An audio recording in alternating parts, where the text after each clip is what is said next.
নান্দেলে France দূতাবাসের deputy head of মিশনের সফর, নারী স্বাস্থ্য ও অধিকার নিশ্চিতে গুরুত্বারোপ। ময়মনসিংহের নান্দেলে নারী স্বাস্থ্য, বয়ঃসন্ধিকালীন শিক্ষা ও অধিকার রক্ষায় চলমান কার্যক্রম পরিদর্শনে মাঠ পর্যায়ে সফর করেছেন বাংলাদেশে নিযুক্ত ফ্রান্স দূতাবাসের ডেপুটি হেড অব মিশন ও charge d'affaires mister Frederick ইনজা।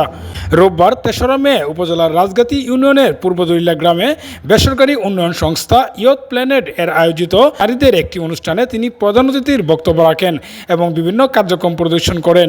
এই সফরে তার সঙ্গে ছিলেন ফ্রান্স দূতাবাসের political and cooperation attache miss Emily ফালাহুয়ান। পরিদর্শনকালে অতিথিরা ইয়থ প্ল্যানেট পরিচালিত SRHR অ্যাডোলেসেন্ট স্কুল পরিদর্শন করেন এবং গ্রামীণ নারীদের মাসিককালীন স্বাস্থ্য সুরক্ষা বিষয়ে সচেতনতামূলক কর্মসূচিতে অংশ নেন।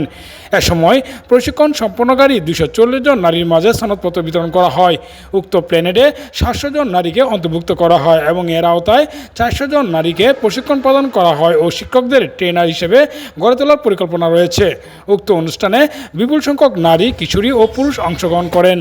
প্রধান অতিথির বক্তব্যে মিস্টার ফ্রেডরিক ইনজা বলেন, বাংলাদেশে অন্তর্ভুক্তিমূলক উন্নয়ন, লিঙ্গ সমতা এবং নারী ও কিশোরদের স্বাস্থ্য অধিকার রক্ষায় ফ্রান্স দূতাবাস বদ্ধপরিকর।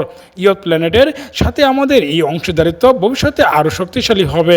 তিনি গ্রামীণ পর্যায়ে মাসিক স্বাস্থ্য বিষয়ে সামাজিক জড়তা ভেঙে নারীদের সচেতন করার উদ্যোগ প্রশংসা করেন। ইয়থ প্ল্যানেটের নির্বাহী পরিচালক ABM মাহমুদুল হাসান শিবলি বলেন, ফরাসি দূতাবাসের এই সফর স্থানীয় কমিউনিটির জন্য অত্যন্ত অনুপ্রেরণাদায়ক। এটি শুধু একটি কর্মসূচি নয়, বরং আমাদের কিশোরী ও নারীদের জন্য মর্যাদা অধিকার নিশ্চিত করার পথে একটি গুরুত্বপূর্ণ মাইলফলক। অনুষ্ঠানে আরও জানানো হয়, ফ্রান্স দূতাবাসের অর্থায়নে নেত্রকোনার কেন্দুয়ায় মাসিক স্বাস্থ্যবিধি সুনিশ্চিতকরণ নামে একটি প্রকল্প বাস্তবায়ন রয়েছে।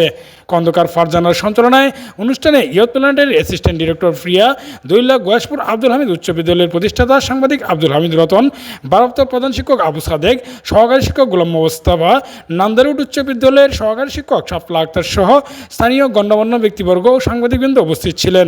অনুষ্ঠানের শেষ পর্যায়ে ফরাসি দূতাবাসের প্রতিনিধিদের হাতে স্থানীয় কমিউনিটির পক্ষ থেকে তৈরি করা একটি স্মারক ও ইয়থ প্ল্যানেটের পক্ষ থেকে কৃতজ্ঞতাপত্র তুলে দেওয়া হয়।